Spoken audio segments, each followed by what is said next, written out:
بسم اللہ الرحمن الرحیم الحمدللہ رب العالمین واشهد ان لا الہ الا اللہ وحدہ لا شریک لہ واشهد ان محمدا عبدہ ورسولہ صلوات اللہ وسلامہ علیہ وعلی آلہ وعلی اصحابہ ومن اہتدی بہدیہ واستنى بسنتہ الی یوم الدین اما بعد۔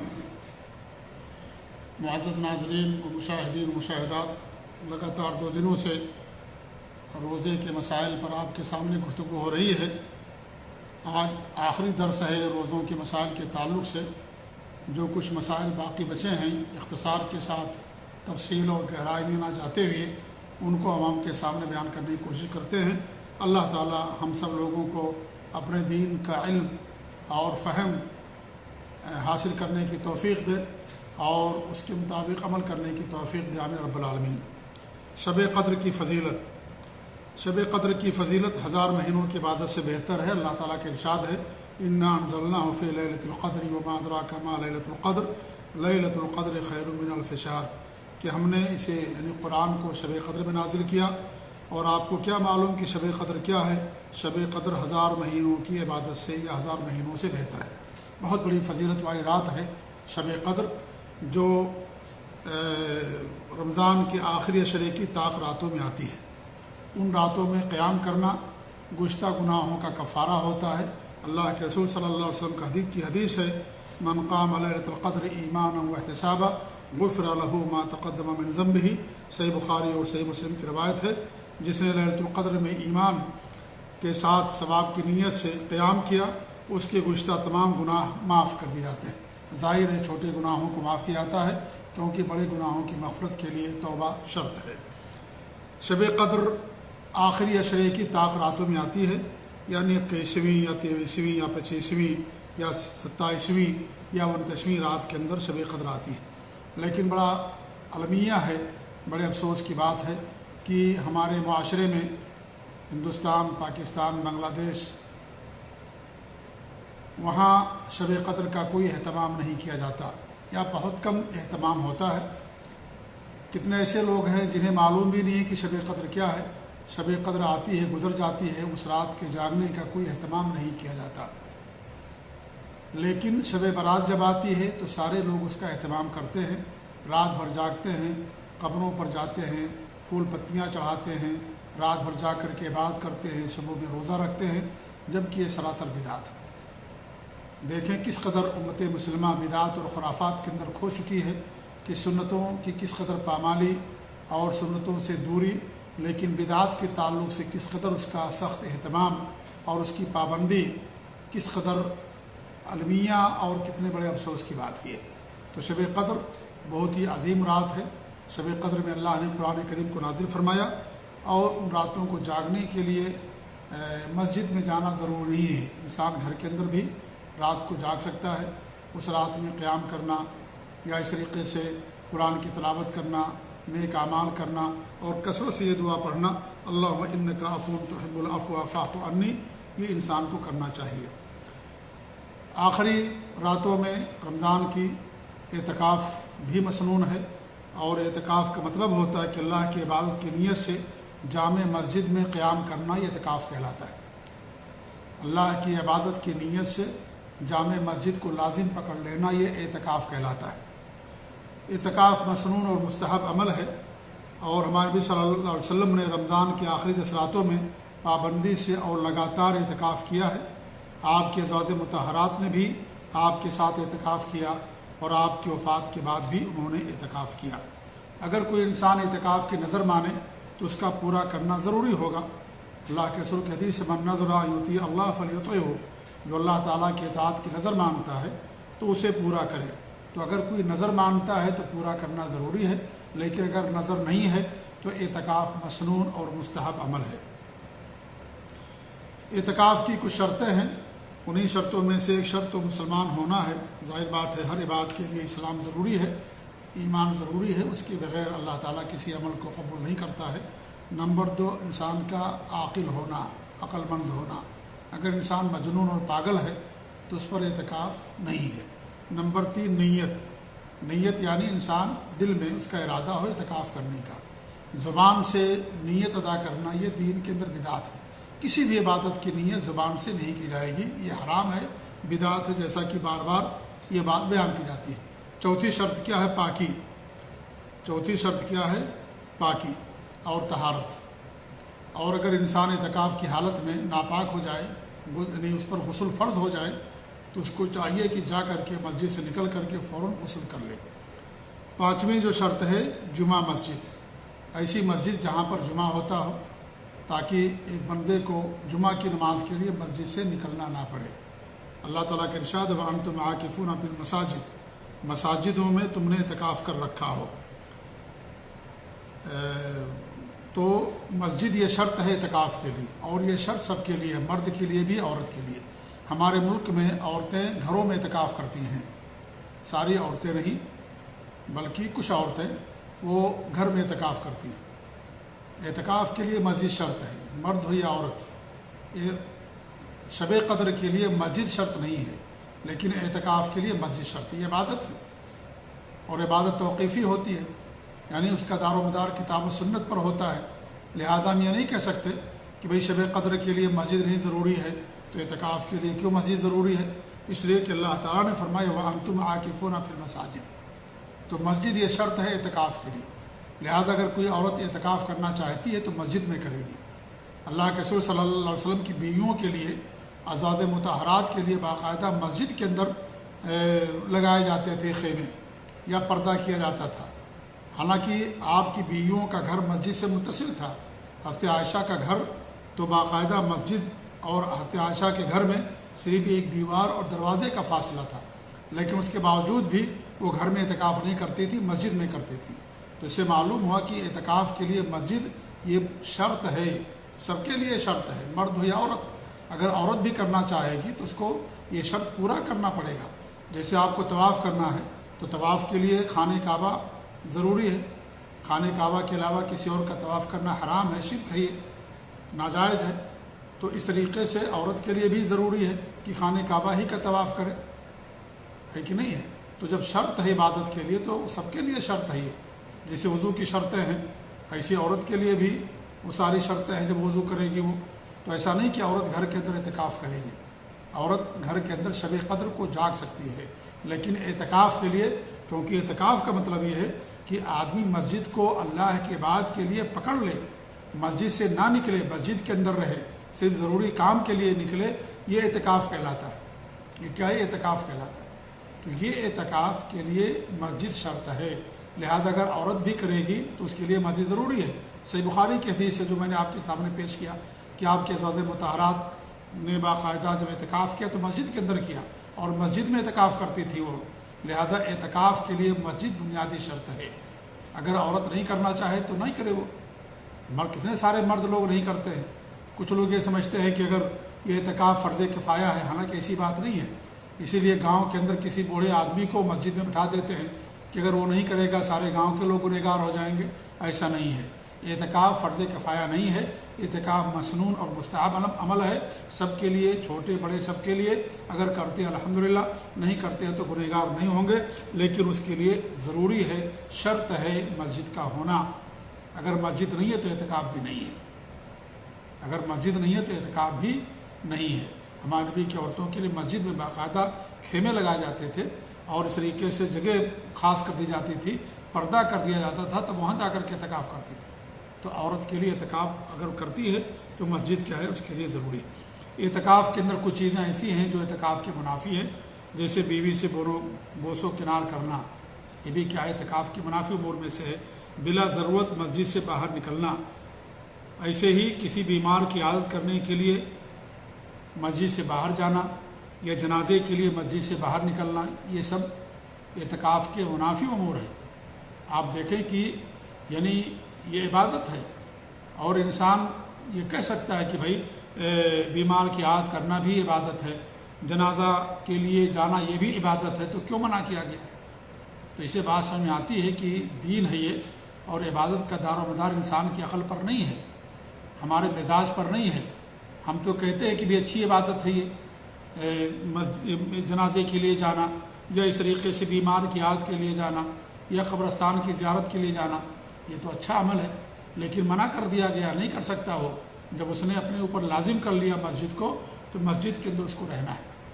تو عبادات یہ عقل پر اس کا دار و مدار نہیں ہے کہ ہماری عقل جس کو کہے صحیح وہ صحیح اور جس کو غلط سمجھے وہ غلط۔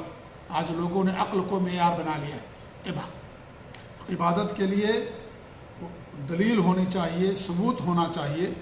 عبادت کے اندر اصل منع ہے، وہی عبادت کرنا جائز ہوگا جس کا ثبوت کتاب و سنت سے ہوگا۔ تو معلوم یہ ہوا کہ اعتکاف کے اندر یہ چیزیں کرنا غلط ہے۔ ہاں اگر آدمی قضاء حاجت کے لیے باہر گیا تھا، کوئی مریض مل گیا، راستے میں اس کا گھر پڑ گیا تو اس کی عیادت کر لے گا وہ، یا اس طریقے سے مسجد کے اندر جنازہ آ گیا تو مسجد میں جنازے کی نماز پڑھ لے گا، کیونکہ مسجد کے اندر بھی جنازے کی نماز پڑھنا ہمارے نبی کی سنت سے ثابت ہے۔ اعتکاف کے اندر یہ ساری کچھ چیزیں ایسی جو انسان کے لیے جائز ہے، جیسے ضروری کام کے لیے انسان کا باہر نکلنا، قضاء حاجت کے لیے یا کھانے پینے کے لیے باہر نکلنا جائز ہے۔ اگر کوئی آدمی کھانا پہنچانے والا نہیں ہے یا مسجد کے اندر کھانا لانے کے لیے ذمہ داروں نے منع کر دیا ہے کہ مسجد میں لے کر کے آئیں گے تو بو ہوگی اور گندگی پھیلے گی یا اس طریقے سے مسجد کے اندر کھانا وغیرہ گرے گا، تو اگر اس طرح کی چیزیں پابندیاں ہیں تو انسان جا کر کے باہر جو ہے کیا کہتے ہیں وہ نکل سکتا ہے۔ جی کوئی انسان اس سے ملنے کے لیے گیا تو ان سے بات چیت کر سکتا ہے، جائز اس کے لیے۔ اس کی بیوی گئی، اس کے بچے گئے تو ان سے ملاقات کر سکتا ہے، کوئی حرج کی بات نہیں ہے اگر اس کی اجازت ہے تو۔ اگر یعنی اجازت ہے تو کر سکتے ہیں۔ جیسے مثال کے طور پر حرمین میں اگر کوئی اعتکاف کرتا ہے تو عورتوں کے لیے الگ انتظام ہوتا ہے، مردوں کے لیے الگ، لہذا مردوں کی جگہوں پر یا جہاں مرد لوگ ہوتے ہیں وہاں عورت نہیں جا سکتی، منع ہے وہاں پر، تو وہاں نہیں جائے گی عورت۔ لیکن اگر مان لیجیے کسی علاقے میں مسجد میں انسان اعتکاف کر رہا ہے تو وہاں کوئی ایسی ممانعت نہیں ہے اور پردہ ہے باقاعدہ، تو عورت جا کر کے ملاقات کر سکتی، اس میں کوئی حرج کی بات نہیں ہے۔ انسان کو جس قدر ہو سکے اللہ کی عبادت میں مصروف رہے، قرآن کی تلاوت کرے، ذکر و اذکار کرے، دینی کاموں میں مصروف رہے اور جو ہے تہجد وغیرہ پڑھے اور قرآن کی تلاوت کرے اعتکاف کے دوران۔ ایک اور مسئلہ زکوٰۃ الفطر کا۔ زکوٰۃ الفطر اللہ رب العالمین نے ہر مسلمان پر، مرد ہو یا عورت، چھوٹا ہو یا بڑا، روزے دار ہو یا غیر روزے دار، صاحب نصاب ہو یا صاحب نصاب نہ ہو، سب پر فرض کر دیا ہے۔ اللہ کے رسول صلی اللہ علیہ وسلم کے حدیث عبداللہ بن عمر رضی اللہ عنہ فرماتے ہیں فرض رسول اللہ صلی اللہ علیہ وسلم زکوٰۃ الفطر، اللہ کے رسول صلی اللہ علیہ وسلم نے زکوٰۃ الفطر کو فرض کر دیا ہے۔ صاع من تمر او صاع من شعیر علی العبد والحر والذکر والانثى والصغیر والکبیر من المسلمین وامر بها ان تؤدى قبل خروج الناس الى الصلاۃ۔ صحیح بخاری اور مسلم کی روایت ہے کہ ہمارے نبی نے غلام، آزاد، مرد، عورت، بچے، بوڑھے سب پر صدقہ فطر فرض کیا۔ اس سے معلوم ہوتا ہے کہ فرض نبی کی طرف سے بھی ہوتا ہے، یہ فرض اللہ کے رسول نے کیا، آپ صلی اللہ علیہ وسلم نے لوگوں پر فرض کیا۔ فرض صرف قرآن سے ثابت نہیں ہوتا ہے، ہمارے نبی بھی جو ہے جس چیز کو فرض قرار دیں فرض ہوتا ہے۔ تو یہ زکوٰۃ الفطر کا ذکر قرآن میں نہیں ہے، حدیث کے اندر ہے، ہمارے نبی نے اس کو فرض قرار دیا ہے، لہذا وہ بھی فرض ہے۔ کچھ لوگ کہتے ہیں کہ فرض اور واجب میں فرق کرتے ہیں، کہتے ہیں کہ قرآن سے جو ثابت ہو، اللہ جو فرض کرے وہ فرض، نبی سے جو ہو وہ فرض نہیں واجب ہوتا ہے، ایسی بات نہیں ہے۔ ایک سا کھجوروں میں سے، ایک سا جو سے، اور اس کے متعلق حکم دیا کہ صلاۃ عید کے لیے نکلنے سے پہلے ادا کر دیا جائے، نماز عید پڑھنے سے پہلے انسان کو اسے ادا کرنا ہے۔ اور زکوٰۃ فطر کی جو مقدار ہے ایک سا ہے، 2.5 کلو یا اس سے کچھ زیادہ، 2.5 کلو کے آس پاس ہوتا ہے۔ جو غلہ انسان جس علاقے میں رہتا ہے وہاں جو خوراک ہے وہ زکوٰۃ الفطر میں دے گا، اور زکوٰۃ الفطر میں اصل ہی غلہ دینا۔ ہمارے نبی کے زمانے بھی پیسے تھے، دینار تھے، لیکن پیسہ نہیں دیا گیا، غلہ ہی دیا۔ تو غلہ یہ عبادت ہے، لہذا انسان غلہ ہی دے گا۔ ابو سعید خدری رضی اللہ عنہ فرماتے ہیں کنا نعطی فی زمین نبی صلی اللہ علیہ وسلم صاع من طعام او صاع من تمر او صاع من شعیر او صاع من زبیب۔ ہم اللہ کے رسول صلی اللہ علیہ وسلم کے زمانے میں زکوٰۃ الفطر میں جو ہے غلہ دیا کرتے تھے، ایک سا گندم میں سے یا کھجور میں سے یا اس طریقے سے کشمش اور پنیر، ایک فطرانہ ہم دیا کرتے تھے۔ تو جس علاقے کی یا جس ملک کی جو خوراک ہو وہ غلے میں دے گا۔ یہ زکوٰۃ الفطر بھی کیا ہے، یہ بھی رمضان سے متعلق اہم مسئلہ ہے۔ جی ہاں، نماز عید یہ فرض ہے، فرض عین ہے، ہر مسلمان پر نماز عید ادا کرنا ضروری ہے۔ آپ نے باقاعدہ عورتوں کو نکلنے کا حکم دیا۔ وہ عورتیں جو حیض والی ہیں وہ بھی نکلیں گی، ذکر میں رہیں گی، شریک دعا میں شریک رہیں گی، لیکن نماز نہیں پڑھیں گی۔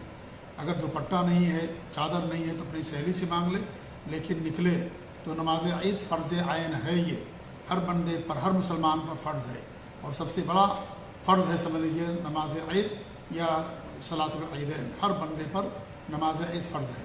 آپ دیکھیں جمعہ کے لیے عورتوں کو نہیں نکلنے کے لیے کہا گیا، پنج وقتہ نماز کے لیے گھر سے نکلنے کے لیے نہیں کہا گیا، لیکن عید کے لیے باقاعدہ حکم دیا گیا کہ ان کو لے جایا جائے، کیونکہ ایک شعار ہے، پہچان ہے، ایک علامت ہے یہ۔ لہذا جب یہ شعار ہے تو ہر مسلمان پر، مرد ہو یا عورت، مسافر ہو یا مقیم، جیسا بھی ہو، ہر بندے پر اس کا کرنا ضروری ہے، فرض ہے، عین ہے یہ نماز عید۔ ہاں اگر کوئی مان لیجئے مکلف نہیں ہے، جیسے کوئی مجنون ہے، پاگل ہے، اس کا مسئلہ الگ ہے، لیکن ہر ایک کو نکلنے کا حکم دیا گیا ہے، عورتوں کو بھی۔ جی انشاءاللہ جب رمضان کے آخری ایام آئیں گے تو اس کے تعلق سے انشاءاللہ بتایا جائے گا کہ نماز عید کس طریقے سے پڑھنی ہے۔ 2 رکعت ہوتی ہے، اور اس کا طریقہ انشاءاللہ تفسیر کے ساتھ ہم بیان کرنے کی کوشش کریں گے۔ رمضان کا مہینہ ختم ہو جانے سے روزے ختم ہو جاتے۔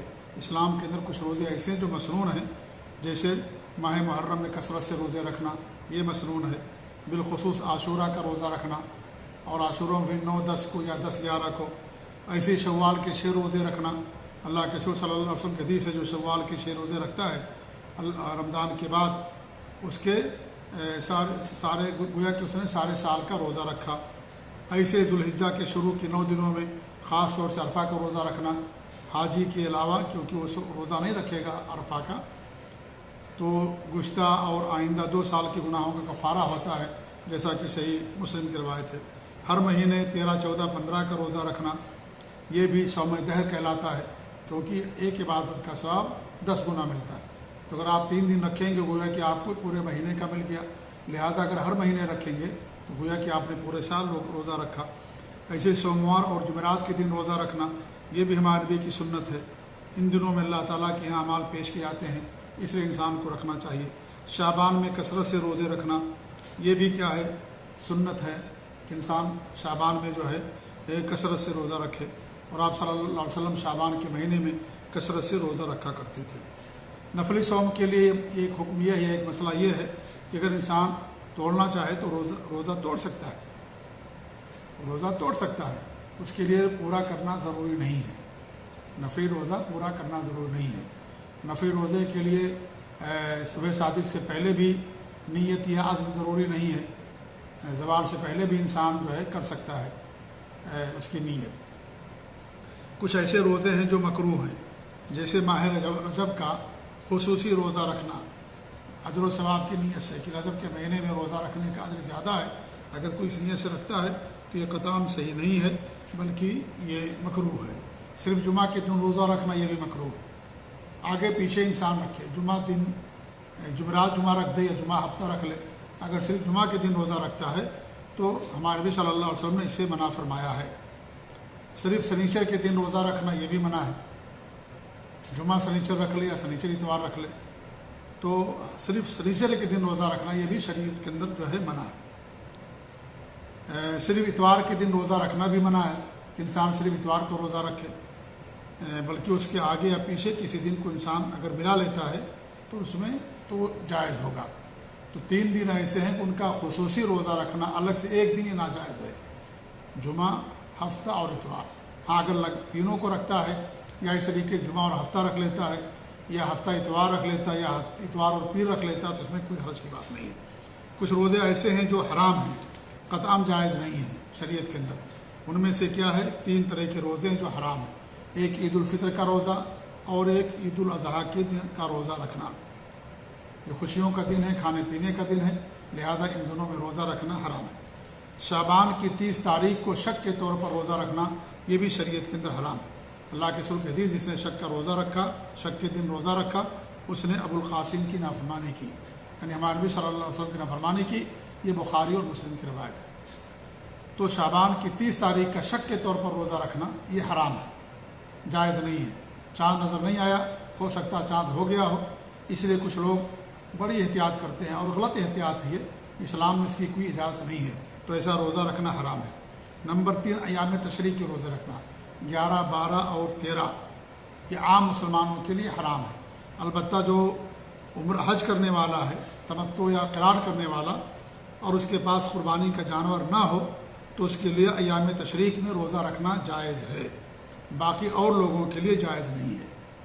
یعنی جو حج نہ کر رہا ہو اور اسے اس کا ارادہ تمتع یا قران کا نہیں ہے تو ایسے کسی آدمی کے لیے 11، 12 اور 13 ذی الحجہ جو ایام تشریق کہلاتی ہیں، ان دنوں میں روزہ رکھنا جائز نہیں ہے، حرام نہیں ہے۔ تو 3 روزے حرام ہیں شریعت کے اندر: عید الفطر کا روزہ اور بقرعید کا روزہ۔ نمبر 2 شعبان کی 30 تاریخ کا روزہ۔ نمبر 3 11، 12، 13 ذی الحجہ کا روزہ وہ حجاج جو قران اور تمتع کرنے والے ہیں ان کو چھوڑ کر کے، باقی تمام مسلمانوں کے لیے 11، 12، 13 ذی الحجہ کا روزہ رکھنا کیا ہے شریعت کے اندر حرام اور منع ہے۔ یہ کچھ مسائل تھے جو اختصار کے ساتھ میں نے آپ کے سامنے روزوں کے تعلق سے، رمضان کے تعلق سے بیان کیے ہیں۔ بہت سارے مسائل رہ گئے ہیں، جیسے عیدین کے مسائل ہیں یا زکوٰۃ الفطر کے کچھ مسائل ہیں۔ انشاءاللہ یہ جب وقت آئے گا تو اس وقت سے بھی بیان کرنا پڑے گا، اس لیے میں نے ان مسائل کو بعد کے لیے مؤخر کر دیا ہے، اور اسی پر اپنی بات ہم ختم کرتے ہیں اس دعا کے ساتھ کہ اللہ تعالیٰ ہمیں رمضان کا بابرکت مہینہ عطا فرمائے، اور اللہ رب العالمین ہمیں رمضان کے بابرکت مہینے میں نیک اعمال کرنے کی توفیق دے، اور اللہ رب العالمین تمام امت مسلمہ کی حفاظت فرمائے، انہیں عزت و سربلندی عطا کرے، اور اللہ رب العالمین ہر شر فتنے سے محفوظ رکھے۔ اور یہ جو کرونا بیماری ہے، اللہ تعالیٰ اس بیماری سے نہ صرف مسلمانوں کو بلکہ پوری انسانیت کو، پوری دنیا کو اللہ تعالیٰ اس سے نجات دے۔